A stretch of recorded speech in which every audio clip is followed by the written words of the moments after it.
Hello, strangers on the internet. My name is Zoe, and I was adopted from China. Perhaps you too were adopted from China, and that's why you're here. If so, I hope to convince you to travel back to China, to learn a little bit of Mandarin, and hopefully at the end of the video you'll have a little bit of an idea of what to expect if you decide to travel back to our homeland. So for this video, I have 5 main points that I want to discuss, and each of these points actually begins with a word, and these words spell out China, because I'm fun. And anyway, as you can guess, the first word starts with the letter C, and that word is cool.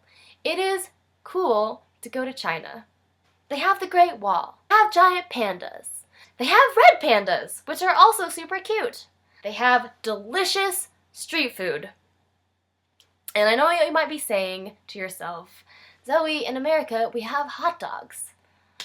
But come on, have you even eaten Chinese food before? If you've eaten Chinese food before, then I guarantee that you just want to go to China. That's the fact. You need to go to China and eat some Chinese food.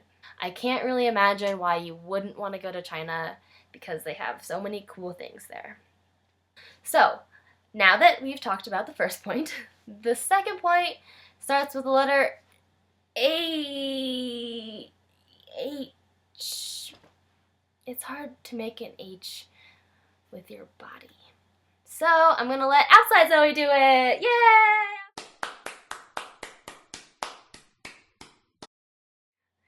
H stands for heritage. I think that it's really important for us as adopted children from China to go back and see what our culture is like, especially coming from an American lifestyle. You know, it's our duty to learn about our original culture. And it doesn't matter how Americanized you are. I am the quintessential banana, or Twinkie, or whatever we're calling it, like yellow on the outside and white on the inside. And I know that's not politically correct, but it's definitely a conversation that I've had with people before. And it's really difficult, if you haven't been to China, to be able to kind of have these informative conversations with people from other cultures who see you and expect you to act and behave a certain way because of how you look on the exterior, even if you haven't ever been to China, and even if you never go to China. You are a representation of someone who has 2 cultures, and I think revisiting your homeland is really beautiful. That being said, I is the next letter. Obviously, if you're going to spell China, I comes after H.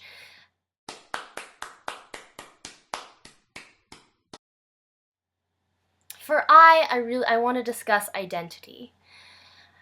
Being adopted from China and having been abandoned definitely sticks with you, and it has affected my life.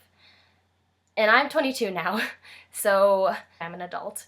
But my identity is still being formed, and it's still changing, and I'm still learning new things about myself. And while going to China has helped me kind of reconnect with my heritage, as we talked about before, and learn some new things about a new culture and decide how I want to incorporate that into my own identity, going to China, it's not going to fill that hole that I know a lot of us feel on a totally personal level.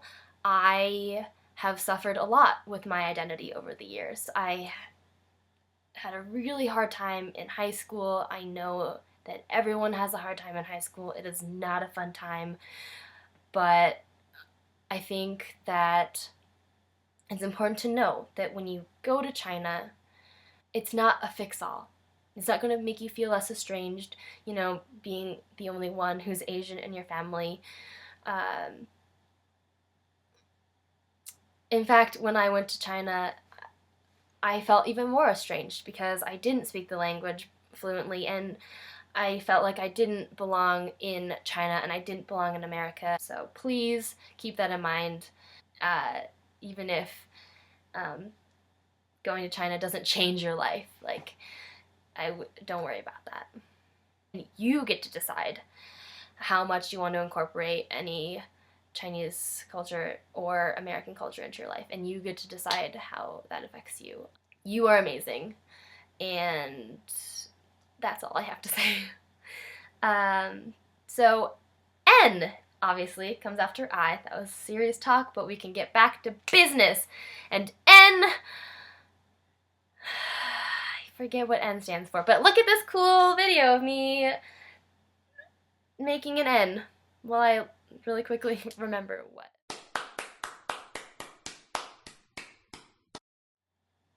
N stands for new friends. When I went to China the first time, I lived at different schools just around China with a whole bunch of people that I had never met before in my entire life. And I'm not saying this like I'd seen them at my school before and I just had never talked to them. No. I literally got to the airport and met these. Oh, my phone. I literally got to the airport and met all these people for the first time, and then we proceeded to have a 36-hour journey that was just exhausting, and we finally got to China, and I was with all these strangers, and I met one of my best friends when I was on that trip. It's just a really good bonding experience to travel to another country with a group of people, even if you don't know any of them. New friends, that's what N stands for. And finally, A.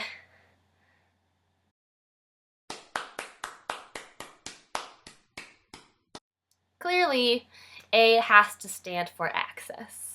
If you go to China, you'll be exposed to an international community and you'll be able to make connections that you wouldn't be able to make in the United States.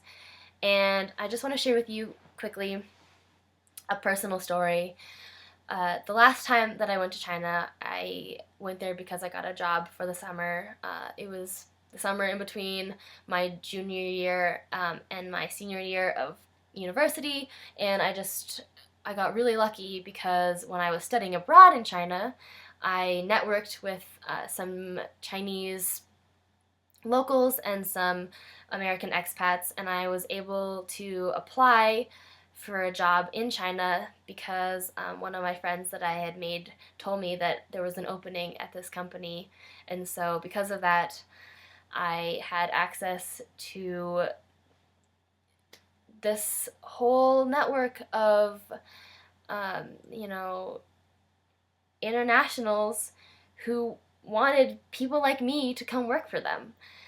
And I don't know, that's been really valuable for me to build my resume, which I know is kind of boring, but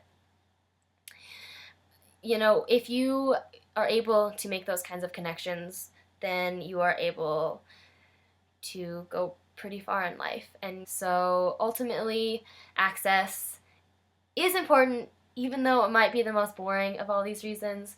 I don't know, I personally have benefited a lot from traveling abroad to China, so I just want to let you know that there are things out there and there are opportunities, and if you go to China, you might be able to get some. So there you have it, internet strangers. Those are my thoughts regarding returning to China and learning Mandarin, and a little bit of my personal experience with that. Hopefully you found it informative, and if you have any more questions for me, feel free to message me. Check in the links below. I put some links to programs that you can apply to that will take you to China. Some of them are for free, some of them are not for free. Just feel free to browse at your own leisure. And shout out to CCAI, my adoption agency, and probably some of yours as well. It's the world's largest and best adoption agency for adopting kids from China. So if you want to check out their website, that's also in the links. I hope you have a great life, and I'll see you guys later.